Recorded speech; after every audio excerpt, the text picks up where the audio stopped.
Let's bring in PJ Carlesimo, ESPN NBA studio analyst, ESPN game analyst. PJ, how are you? Excellent, DP. How are you? I'm doing great. I'm feeling like Shai Gilgeous-Alexander right now. You should be feeling great then. Help me understand 3 minutes to go on Friday night, and he takes over. Indiana knows he's taken over, and you still can't stop him. Why? He's a really tough combination. The size, the ball handling. He's got the middle game. I don't want to say he's a good three-point shooter. He's a decent three-point shooter. He made the only three in the entire fourth quarter. I kept saying that Mark Kestisher during the game, if OKC doesn't make some threes, they can't win this game, and they didn't. But Shai made one that really mattered down the stretch. He wants the ball. He's herky jerky. He's like he reminds me a little bit of Pac-Man years ago. Like he doesn't straight line anything. He goes over, sideways, around a guy. He gets in front of a player. He stops. He initiates contact. He's got that forearm out a lot. You know, the other team is always going to cry, "Hey, he created the contact. His defender didn't." He can get basically wherever he wants to get. It's usually the mid-range jumper, and then not always in late game situations. He's a really good passer, D. He sees the rest of the floor. So the rest of the game, he'll involve his team. And I'm not saying he won't pass it at the end, but if it's a big enough shot, he knows he's supposed to take it. What went wrong with the Pacers?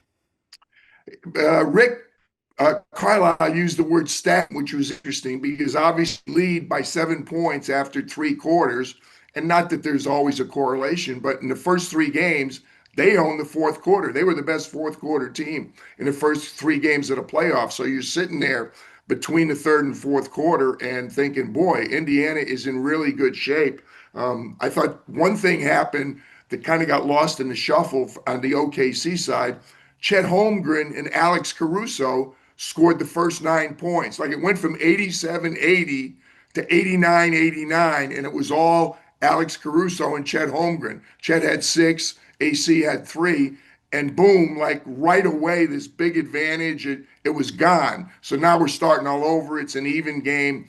Rick thought they got sped up a little bit. They weren't popping the ball around as much. It was sticking. They obviously weren't making threes, which early on had been their bread and butter in that game. So it kind of got away from them. I don't want to say they lost their composure, but they certainly didn't play with the confidence and with the purpose on the offensive end, especially. The other thing, I mean, with all that was said, Ben Mathurin, who's their best free throw shooter, missed a pair that would have still made it a 1-point game with like 24 seconds to go. So the series has been much more competitive and much closer than I thought it was going to be starting out. Other topics help me understand the Desmond Bane trade from both sides here. Well, I can understand it from the Orlando side in terms of a quality player. They really struggle at times offensively. Jamal Mosley's done a really good job there. It's hard a little bit to evaluate him this year because you had so many injuries.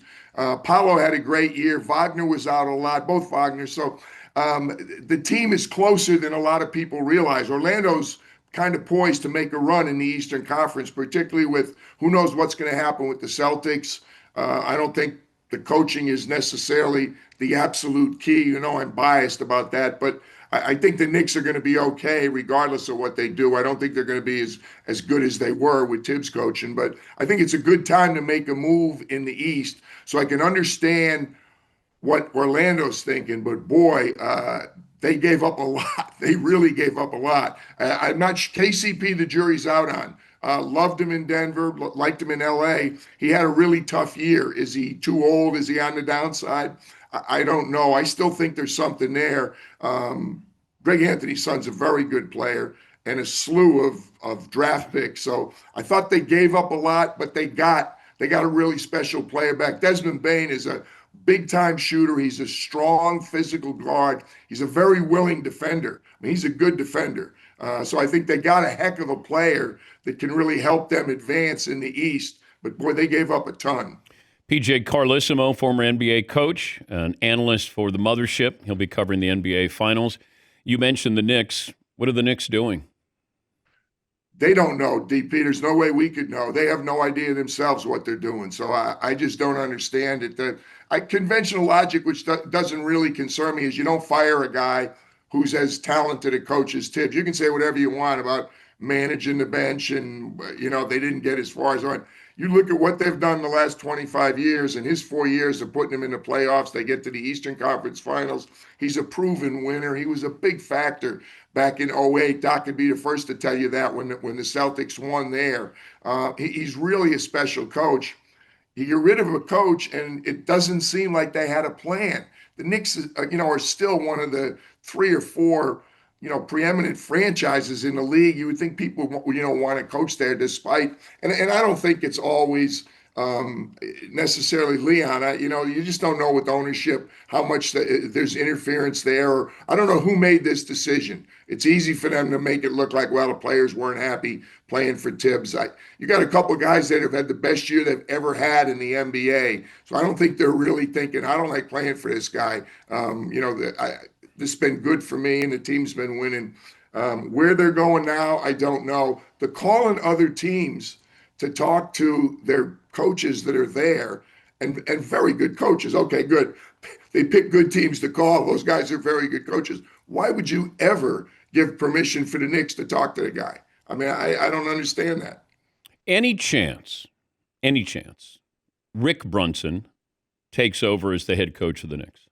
I would have thought yes. Everybody's telling me no, and who everybody is, I don't know. People around the Knicks, the broadcasters, assistant coaches, a couple players I talked to, they all think no. That to me was kind of from the beginning. Rick Brunson's capable of being a coach in the NBA. He obviously, Tibbs valued his counsel. He was a major factor for them. I would have thought it just doesn't seem to be mentioned at all. Whether it becomes a fallback, I don't know. Doesn't seem like it's going to happen. Kevin Durant's value now is what? I think still very, very good. He still is going to get you 30 or close to it. We talked about how special Shai is. Kevin, in his prime, and he's not far from his prime, was the best end of a game player you would ever want. He was so big. He was so good with the ball. He shot threes, shoots threes even better. Better than LeBron closing time or Steph closing time? I think, yes. I want him because LeBron always, as great as LeBron is, he was never a great free throw shooter. He's much better than he was. KD was the whole package. He was going to shoot 90% free throws. He was too big. He could shoot over everybody. He had a good handle for a guy that big, and he could score outside or inside. And if you fouled him, he was automatic. So he was a tremendous end-of-game player. Not that he wasn't good the other 47 minutes, but he was money at the end of a game. What's the best performance you ever witnessed, whether you're coaching against or coaching for, but who put up the best performance ever? Well, I want to say Tim Duncan, but I'm trying to think of an individual one. The 5 years I was lucky enough to be an assistant in San Antonio, there were so many times that he got us through to the end, but he wasn't one of those guys that normally put up like 40 and did like 22 points in a row. God, that's a heck of a question. I'm tempted to say somebody like Kevin, but I'm getting senile, so I can't really come up with an opponent or a game where I just like sat there and said, I can't believe what this guy's doing. Just scored, like kind of what Shai did the other night. What was it, 15 of the last 16? Yeah. But and not taking anything away. He is the MVP. He's great. Jokic is another one. DP. I know we don't want to get into the Jokic-Shai debate right now, but Jokic did that a number of times. The way he impacted a game, in so many different ways, with the passing, with the scoring himself, with getting to the free throw line, the way he understands the game. What about Jordan? Did you witness anything with Jordan? Oh, that was like automatic, but it was like you were so immune to it. You just like when he did it, you go, yeah, of course. It was kind of like when they ran out of time with the weather yesterday, they put Tiger on, and it was like nice watching it. I had forgotten that last putt rolled around a little bit, but Rocco wasn't being smog or game. He went like, yeah, of course he made the putt. That's what Tiger does. That was the way it was with MJ. Like whatever he did, you just go, okay, that's what Michael Jordan did, which made it kind of special that you actually expected it and you just kind of shrug your shoulders and go, yeah, that was Michael Jordan. It's funny talking to a lot of the younger players now. In a sense, they certainly don't remember him, but they haven't even seen him that much. Honestly, they don't appreciate exactly what he did on a regular basis. What was more physical, the NBA in the 80s or the Big East in the 80s? I think in the 80s, it was actually the Big East because nothing was called. It was great. It was expected. This series, talking about physical, you got two teams that prefer to pick up full court. Anytime there's a dead ball, they'll both pick up 94 feet.